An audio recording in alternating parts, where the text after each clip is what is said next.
This show is presented by the 323 Network. You can watch all your favorite 323 friends and shows on the 323 Network YouTube channel, follow us on all social media platforms at 323Reid, and support us as we continue to grow at patreon.com/323Reid. That's 323REID.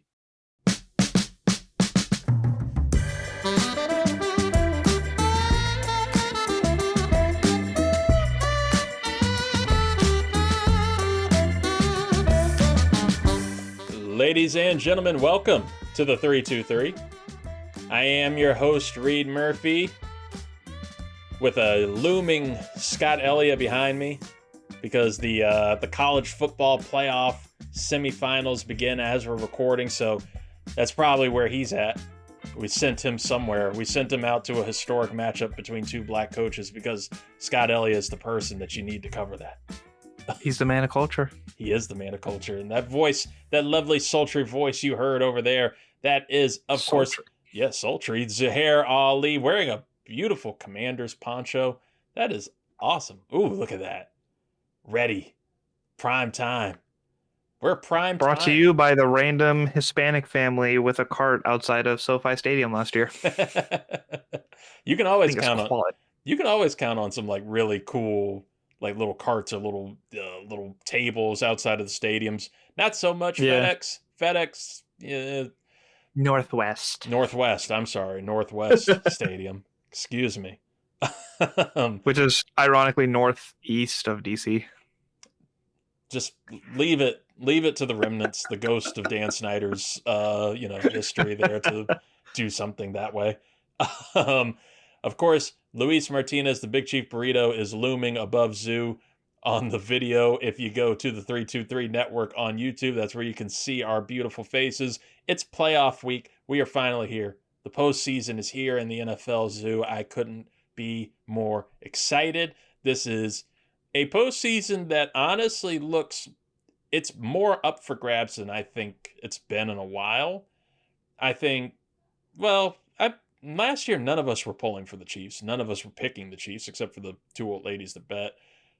Chiefs wound up taking it. We probably should have looked at that in hindsight and seen that was more clearly coming. But that was, I think both counts, it was this. So last year was a spite thing. It was exactly the same as it was Brady going to the Super Bowl as many times as he did, because it was just like, we just want to see somebody else, right? Like, this is just getting boring. Like, we're tired of the Mahomes story. We're tired of the Kelsey story. We've just been hearing way too much about Taylor Swift at the time. So, and then this year was just like, you're barely winning every game. Like, how do you have the record that you do? So it was more of like, last year was, we just want to see somebody else, like entertain us by showing us somebody else. And this year is just like, how what gods do you pray to that get you here?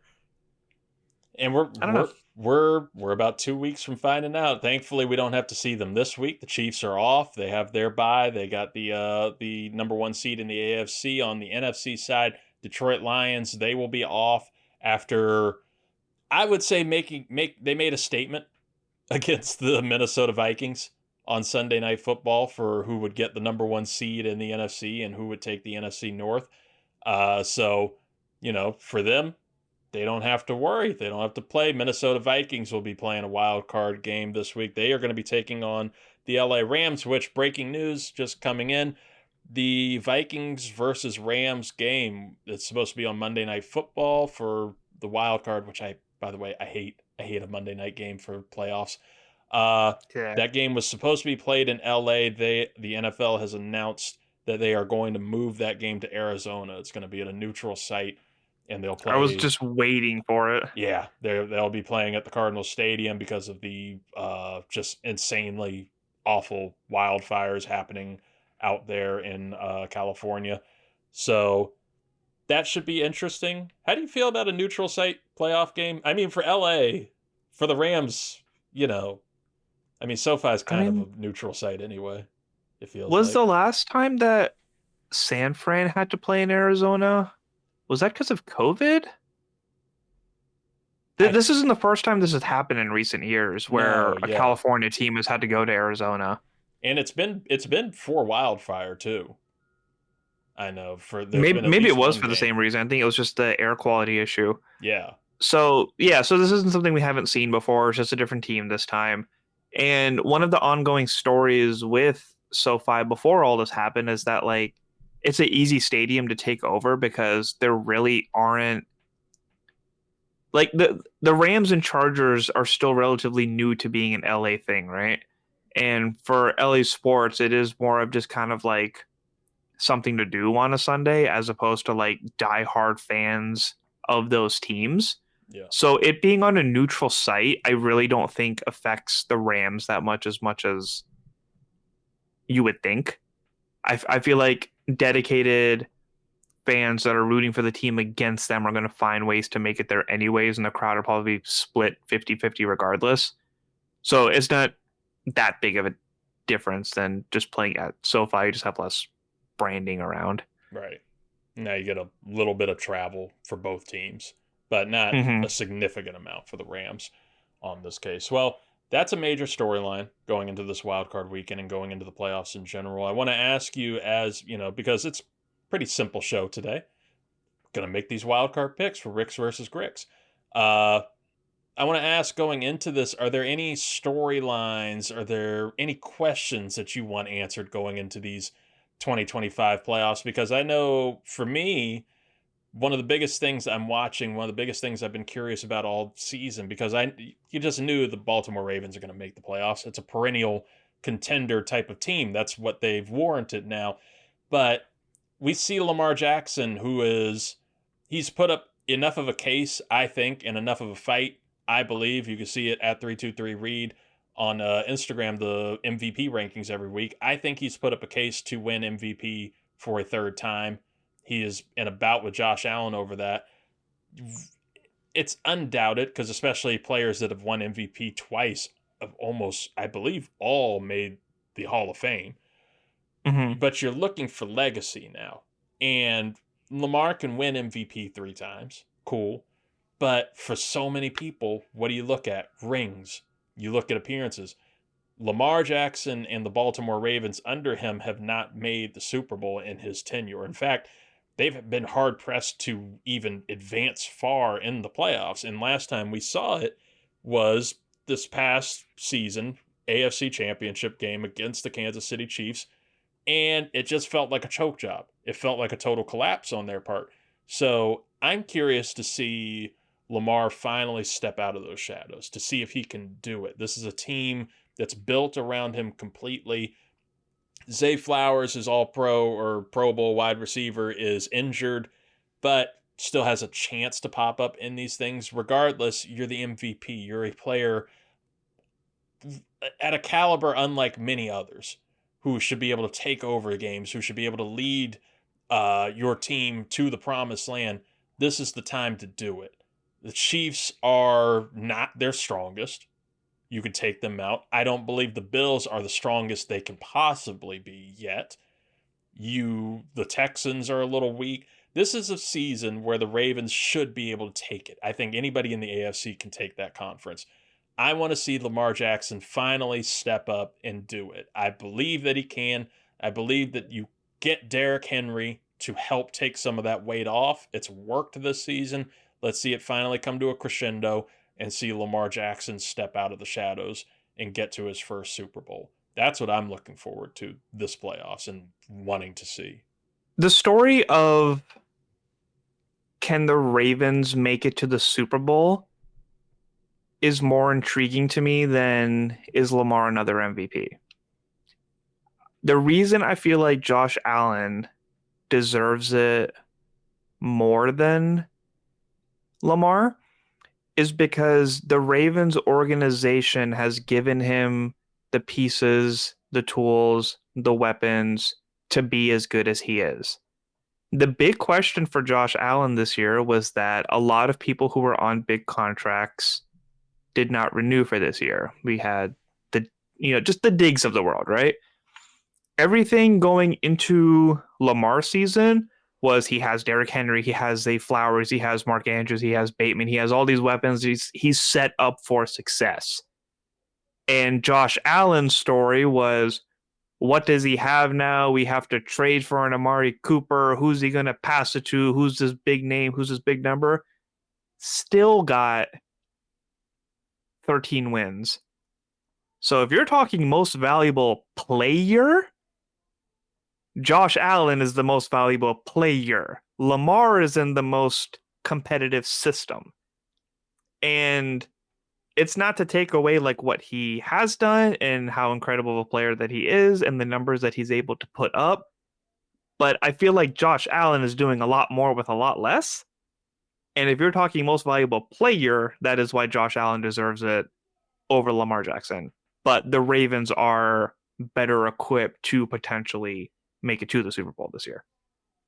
I like it.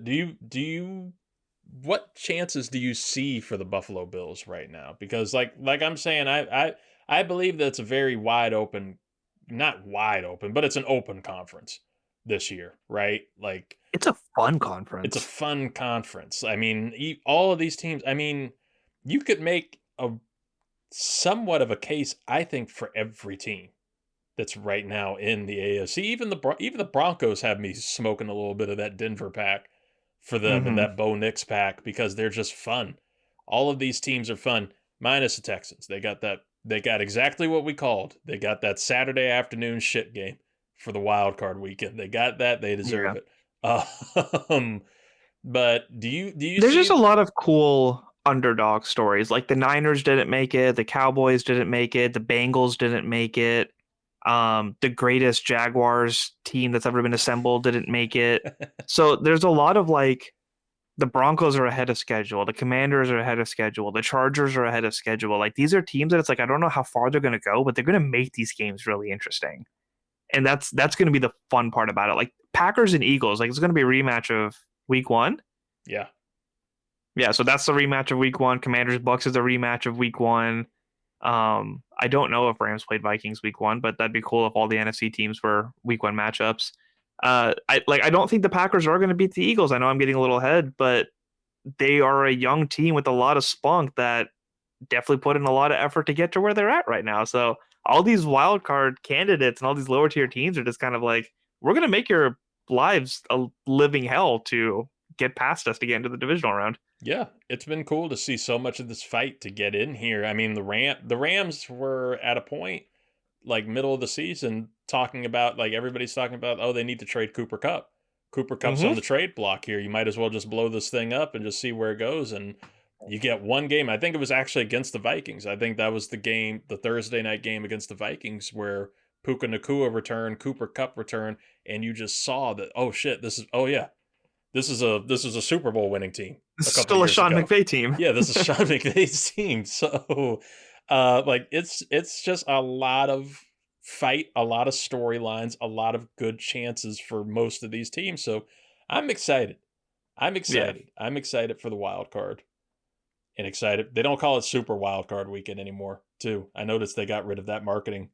Who called it that I think I was just listening to a Commanders podcast and when somebody called it that. It's our Super Wild Card Weekend. I know that. True. This is my super weekend. I'm excited. Look, I'm excited, man. We should just go ahead and jump. I sound like John Gruden. I'm excited, man. I'm feeling nicey. Whew. Let's go ahead and just get right into it. Let's pick these games. Let's talk about them. Let's go ahead and get into. You want to talk about the official winner of the regular season, Ricks versus Gricks? Don't worry, we'll bring him up. We'll bring up the Grick. Time, space, referee decision making. These are all just some of the mysterious, uncontrollable strands of life that make up the massive universe that we call home, and the comfort food for the soul that we call sports. As most people journey through it with no idea where to go or what to do, a select few will help you navigate terror, frustration, and endless possibilities of making a 50-50 choice. This is Ricks versus Gricks. That's right. We're back in the playoffs, man. It's Ricks versus Gricks. Reid's picks versus Griffin's picks. But you know what? We love Griffin. He's literally all around us. A surreal feeling. But he's no longer the Grick. We gave the title away last year to one Zuhair Ali, the king himself, the one that me and Scott wrote a song about the other night while doing College Shame Day. Yeah, you'll hear it one day. We have a couple of songs written about you, actually, that we have for theme songs for you. You'll love them. They're wonderful. They're wonderful, and they were done with the help of AI, so they couldn't be racist, as much as Scott tried. Weirdly, you're not the first one to make an AI song about me. It's a beautiful thing. It's a zoodiful thing. And this man, Zoo himself, he was the Grick last year. He won the title not only in the regular season, he won it in the postseason too, I believe. I don't know. That's what I keep arguing. I don't think I got postseason. Maybe it was Luis got postseason. Yeah, I think it was Luis. Because you flipped it around. You gave Luis regular season credit at the beginning thing, and I was like, I think I have a title there, sir. Look, we need more producers. I heard a podcast the other day, and they were doing the credits at the end of the podcast, and they were like our producer on this, our producer on this, our producer on this. I was like, whoa. I was like, damn. I was like, these shows have like 10 producers? What? Like, what is this? I was like, this is how they remember things. But yes, Zuhair Ali finished the regular season at 67-39. Congrats to him. He is once again the Grick. I was getting nervous when you said that you needed a perfect streak and I lost like the first 2 games. I was like, oh no. I know, it felt nice. It felt nice. But here's the thing, like I put in all that work and that asshole Scott got the Funko Pop bonus that put him like right back in contention. Whose fault was that? I know. I shouldn't. I could have eaten the paper, and I would have never had to think about it again. But Scott finished last week 5-1, so he finished in second place for the season at 64-43. I went 4-2 last week, finished 63-43. Luis went 4-2. He finished the season 49-57. And with the guest pickers throughout the season, Angela finished number 1 producer. Angela 5-1. Jay Sisson went 4-2. BBK went 3-3. Travis Byram, shout out. We love your movie coverage. He went 1-5. I love how like Luis is so top tier when it comes to the fantasy picks, and then I'm like shit at it to the point that I retired. And then when it comes to like game picks, I'm like, sup? It's just where you have it down, and so we're gonna have you spoil the playoffs and tell us what's going on, tell the people what's going on, and we're gonna start right here in the wild card round. First game on Saturday afternoon. We have the Los Angeles Chargers, who are 11-6. They are at the Houston Texans, who are 10-7. Chargers are a 3-point favorite in this game. Zoo, who do you want? All right, so I'm going to have the disclaimer that the magic only applies to the regular season. Apparently, I didn't do too great with the postseason last year, so take all of this with a grain of salt. I'm going to go with the Chargers because I made it very clear in the regular season that I can't trust the Texans anymore. Every time I had faith in them, every time I think that they were just one little rut away from figuring it out and coming back to form like they were last year and having some spunk to them, they were like, nah, everyone's on a sophomore. Everyone took CJ's sophomore slump. Chargers have spunk. Harbaugh's got that team pushing. Herbert's in his element right now. I think the Chargers are going to take this one. I'm not going to be hard-pressed to fight you on that one. I'm also taking the LA Chargers. I'm wearing that LA yellow, sort of Easter yellow a little bit. Sure. I just like what the Chargers are cooking up. I agree with you on the Texans. It was my bold prediction preseason is that the Texans and CJ Stroud would hit that sophomore slump. A lot of injuries in the throughout that offense. And Chargers have just been fun. Like Jim Harbaugh has been that presence who has brought everything. He's brought the crazy. Justin Herbert said the other day that he knew that Jim Harbaugh was different when Jim Harbaugh told the whole team that he remembers the day he was born. So he said he vividly remembers the day he was born. So Jim Harbaugh is just different. And he's bringing that energy to this team. Chargers are playing like it. I see them just getting a very fun, exciting win here in the wild card round and taking out the Texans. I want them to have some variation of Hard Knocks next year. I would love that. I actually really like the divisional coverage. And as much as I want to see the Commanders on Hard Knocks, like I think the Chargers could make a fun preseason. Yeah. Hard Knock. The more Jim Harbaugh, the better. Like, he's just dynamite. Love him. Other Saturday game that we have, and the Saturday night game on Amazon Prime. It's an exclusive to Prime Video, so yeah. A lot of people have opinions on that, but you get what you get. The Pittsburgh What Steelers. What is a Crunchyroll? The Pittsburgh Steelers, they are taking on the Baltimore Ravens. Steelers are 10-7. Ravens are 12-5. Crunchyroll. Baltimore is a 9.5-point favorite in this game. Zoo, who are you going to take here? Yeah, Steelers coming off of a 3-loss streak. We were talking about how they're just frauds. It's incredible they did as well as they did. The Ravens have a good operation.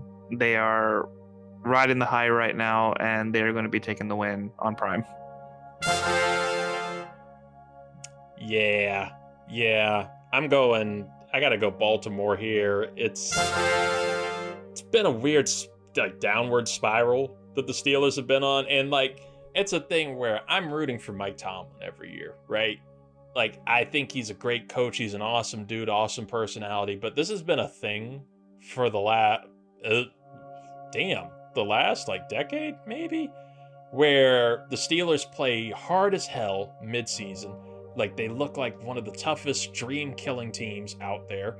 And then just kind of limp into the playoffs and just boot it out. Week 1. I don't know what's going on there. I don't know what's happening. Russell Wilson's been playing fine. He's not Mr. Unlimited, but he's been playing fine. And he's still making these plays, though, where he's overthrowing George Pickens on what would have been a beautiful catch of the year candidate for him. It's just a yard overthrown every time. They're having talks about Justin Fields potentially playing. They're like, what are you going to do with him, Arthur Smith? Is he going to play at all?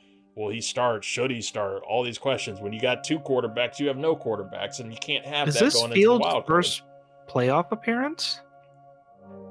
Yeah, I believe it is, because I think the last time the Bears made it to the playoffs was with the MVP, Mitch Trubisky. I think it was with. Yeah, with shout out to Matt Nagy. He's getting head coach interviews.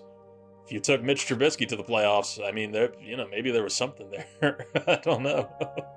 But watch this be like a Bieniemy repeat where it's like, oh yeah, he's great. Look what he did for a Super Bowl winning team. And it's like, what? Oh, he didn't get a college job now. I don't even know where Bieniemy is at this point. I think he got fired from USC. He got fired from That's crazy. Or UCLA. Oh God. But yeah. No matter what, I'm taking the Ravens here. It's just it's too much to overcome, I think, for Pittsburgh. I think we'll see a little bit of a repeat of that Christmas game or whatever pre-Christmas game that was. Next up, staying in the AFC, we have the Denver Broncos, who are 10-7. They are at the Buffalo Bills, 13-4. Buffalo's an 8.5-point favorite here, Zoo. We are excited about both of these teams. We were just talking them up a lot. Who are you going to take in this one? Yeah, I think the Broncos are going to be spunky. They're going to put up a fight, but there's going to be not so gentle reminders that Bo Nix is a rookie and Josh Allen is an MVP. So the Bills are going to take this one, especially at home. That's going to be a rough environment for the rookie. Oh yeah. Yeah, keep that fanfare going. I'm taking the Bills too. I agree with you. I hope it's a fun, spunky game for the Broncos. I hope it's that for Bo Nix's confidence. I hope he can come out of this with a sort of moral victory, even though we hate those. I would like to see him, continue to. I'm just happy to see the Broncos with the franchise quarterback too. We can be happy to see other teams get franchise quarterbacks, and I was like, oh, that's good for you. Yes, isn't it wonderful? Because ours is still better. Oh, it's so good. Good for you guys. Yeah, I don't see them overcoming the Bills in this one, especially in Buffalo. You hadn't even thought about that. Buffalo's gonna handle this game. Next up, we go to the NFC. We're in the NFC side now. Green Bay Packers are 11-6. They are at the Philadelphia Eagles, who are 13-4. Philly's a 4.5-point favorite in this one, Zoo, and Jalen Hurts looks like he's going to play. He's been in concussion protocol, missed the last 2 games, but finally started to practice on Wednesday. Who are you going to take here? I really want the Packers to repeat what they did last year and just surprise everyone by beating the NFC East team. but I just think the Eagles are too stacked, even with Kenny Pickett under center. So it's going to be a tight match, but there's going to be some Packers mistakes that's just going to throw them off, and the Eagles are going to take it. Yeah, it's one of those where, like, the Packers have been fun. They've been exciting. They're going to get their linebacker Quay Walker back, but they did just lose Jair Alexander to IR. Jordan Love has been playing really, really well, especially because of Toyotathon. But now, even though that's over, he's still playing pretty well. And I want to take the Packers, but just like you said, even with the Eagles, even with Kenny Pickett under center, I have a weird kind of confidence in them. And I've been feeling a little sentimental today. It is my big bro Ray Ray's birthday. We lost him in 2020, and miss him all the time, think about him all the time. He was the biggest Eagles fan that I knew. Talked more shit to everybody, wanted to smoke all the time. He was somebody who was very excited about this show, about this network, this whole thing coming up, and wanting to be a huge part of it, and wanted all the smoke with anybody who would possibly come through on this show to take on anything he had about the Eagles. So for him, this one weekend only, I will say, fly Eagles fly. I'm taking the Eagles in this one. Love you, Ray Ray. That, by the way, Ray Ray was somebody that he was the only person that I've seen almost get us in a fight with Josh Norman when Josh Norman was a cornerback for the Washington Redskins. We went to training camp there, and it was the same training camp where I thought Jay Gruden was going to be my dude daddy, because on one side of the camp, I had Ray Ray screaming garbage at Josh Norman and getting his attention and him pointing at us. I was like, oh, what the hell? And I was looking for my mom. I'm like, where's my mom? She's over at the fence chatting up Jay Gruden. Two of them are just... You meant literally. Like, she's just over there chatting up Jay Gruden and taking pictures with them. I was like, what the hell is happening over there? I was like, they look cozy. Was she still a Skins fan at the time? Yeah, she was. Yeah, we had the picture of them. She got a random picture with Jay Gruden. Everything. My future dad. Yeah. Oh my goodness. Next up, talking about Washington, we have the Commanders, who are 12-5. Oh my goodness, I didn't even play their sound. The fucking Commanders! Ah! They're 12-5. They are at the Tampa Bay Buccaneers, who are 10-7. It's a Week 1 rematch where Tampa Bay won pretty handily. You saw that on the 323 network when we watched it live. Tampa Bay's a 3-point favorite in this one. Zoo, who are you taking? Are you used to saying 12 wins yet? I'm not. I'm really I know not. It's been a whole week, but like... It makes me happier and happier to hear it. All right, so my heart says that the Bucs are going to take this because Baker Mayfield is a monster and Bucky Irving is just insane. We cannot stop the run for the life of us, and even if we're excited for the Evans-Lattimore matchup, like he's coming off a hamstring injury, he's been missing so many games. But this is Ricks versus Gricks. We got to make it a little interesting. I'm taking the Commanders for this one. Yeah. But I want everyone to know that I'm not being just a fanboy. Like, I understand that we are probably not going to win this. I want to say that I'm not being a fanboy, right? Like, I want to say that the Tampa Bay Buccaneers should win this. But I've gotten to the point where I've now I haven't talked myself into a Super Bowl, even though you could ask producer Angela. I've loosely tried to think about, I was like, we could beat the Lions if we got to them, but I'm staking one week at a time. I think that we can beat the Buccaneers. I don't like the injuries on Tampa Bay's defense. Of course, Baker Mayfield has been playing lights out, but it's also been a little bit inconsistent. Those 7 losses have been pretty rough losses.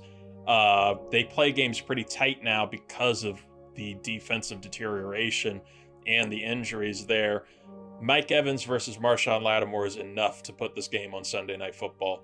That should be a fun matchup. It is all the time. People were talking about last week. Mike Evans, congrats to him, by the way, tying the record with Jerry Rice for most consecutive 1,000-yard seasons. Baker Mayfield went out of his way to get him that pass, and people were saying if Marshawn Lattimore had still What's been it on the like having Saints, to wait until the last quarter to get that 1,000 yards? oh my I haven't God. seen that happen in our team in a year. Well, and that's the thing. Like, if Marshawn Lattimore had still been on the Saints, he would have taken out Evans' knees, anything he could to keep him from that record. The two of them just straight up hate each other. It's fun. I think that this is what we got Lattimore for. I think this is what this team has been waiting for, to make a big moment, a big statement. I don't know if they do anything past Wild Card Weekend, but I'm pretty confident when I say I'm taking the Commanders here against the Bucs. Have we had a differing pick yet? Nope. Nope. Look at us. We're going down on the ship together. Last week you're gonna go complete opposite of me. Yeah, this week it's been all over. Yeah. Right. Final game, we have the Minnesota Vikings, who are 14-3 on the road, wild, at the Los Angeles Rams in Arizona. Rams are 10-7. Minnesota's a 1-point favorite here in this one. Zoo, who are you going to take? Man, I love what the Vikings have been doing this season. I've been excited to see them in the playoffs. It's a bummer that they didn't get the number 1 seed, but I have a funny feeling about this one, and I'm going to stick with the underdogs and think that Sean McVay's Rams are going to put up a show.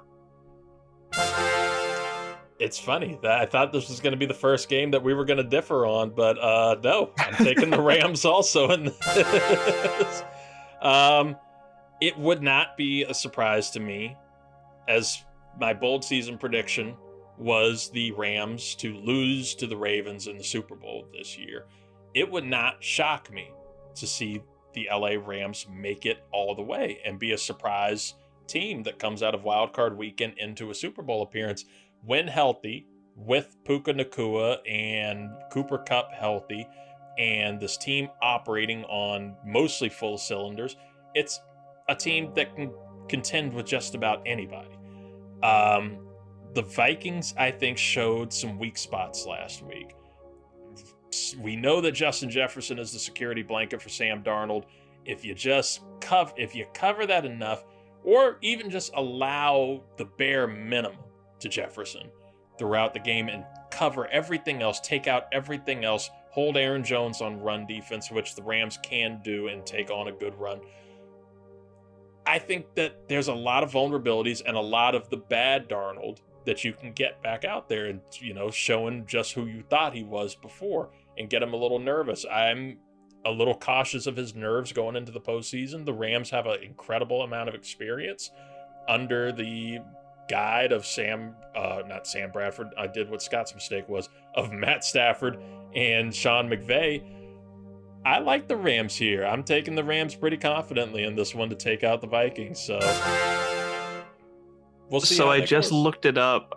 The Rams Week 1 matchup was against the Lions. So had the Vikings won that game, the whole NFC would have been a Week 1 repeat. That would have been crazy. That's right. I forgot about that. And the Rams, was the score close? Did the Rams hold their own in that one? I thought they did. The Lions. No. Yeah, the Lions won 26-20 in overtime. Yeah. I fully believe in the Rams here. And so those are our picks for the wild card round here in Ricks versus Gricks. You will be able to see Scott Elliott's picks, Luis Martinez's picks, if you go to @323Reid, @323REID on all social media. Go check that out. Wait for Sunday. You'll get that and the Kayshon Boutte memorial betting slip. That will be there as well from Scott. Yeah. While we're on social media, join the excitement with us. This is NFL postseason. Yes. Bring on the comments. Whose picks do you like? Who do you think is going to win? Are we on to something? Who do you think's making it to the Super Bowl? I want these updates every week.